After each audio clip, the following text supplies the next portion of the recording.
Салам достор, мо Курултайдагы жанагы кара сумкам жок. Кайра дворец спорттан ичине келсем жок деп атат. Алган билген болсо филармонияга алып келип берип коюңуздар, сүйүнтүүсү болот. Ал деген сумканын ичинде башка нерселер бар болчу биринчиден. Анан 32-чи балкондо, 32-чи экинчи катар 32-чи креслодо отургам, балкондо үстүндө. Шуну болсо берип коюңуздар, баягы громкодай болуп атат буда. Ошо достор, жардам бергиле. Кандай өттү бүгүн?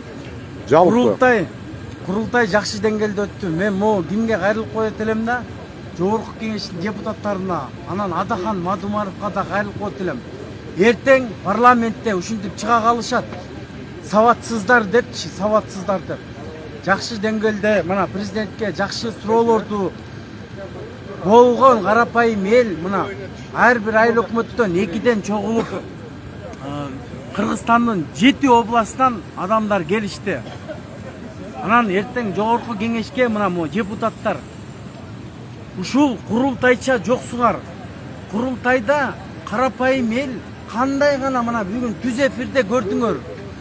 Кандай гана парламентте көтөрбөгөн нерселерди даже ушул жерде көтөрүштү.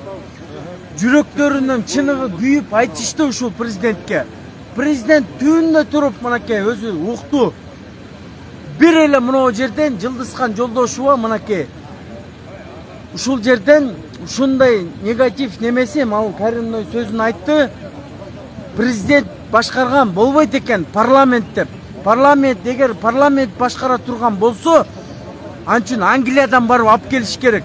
Биздин 90 депутатыбыз. Парламенттик башкаруунун кереги жок. Мына жерде эл курултай өзү конкретно өзү башкарат. Болду. Ой пикир дагы эмес, конкретно ой пикирлерди айтабыз.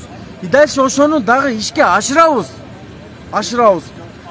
Курултайдын аркасы менен канча деген чиновниктер мына кызматынан кол жуйт, карап тур. Кол жуйт. Айыл ичиндеги чоң маселелер бизден зависит этет ал. Биз мына өзүбүздү депутат катары сезип, өзүбүз жакшы иштесек, баарын ишке ашырабыз. Мына моңча автобус мынакей көрүп алла туугандар. Мына моңча бар 7 областтан чогулуп келишти. 1074 делегат.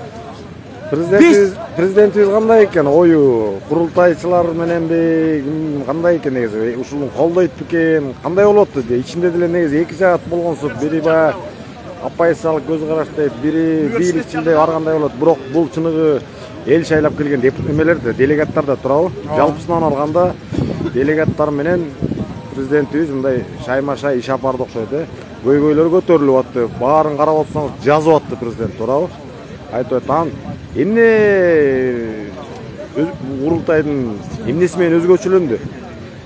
Эми азыр курултайда билесиңер да, бул конституцияда негизи мындай болуп бекитилген экен да. Курултай ой пикирин эле айтып коюу депчи. Бирок анын бардыгын президент көзгө алды уже. Айтылган көйгөйлүү маселелер, мынакей бюджет быйыл 23 бюджет жабылып калды да. Анын баарын эске алат. Эмки жылга дагы алышат.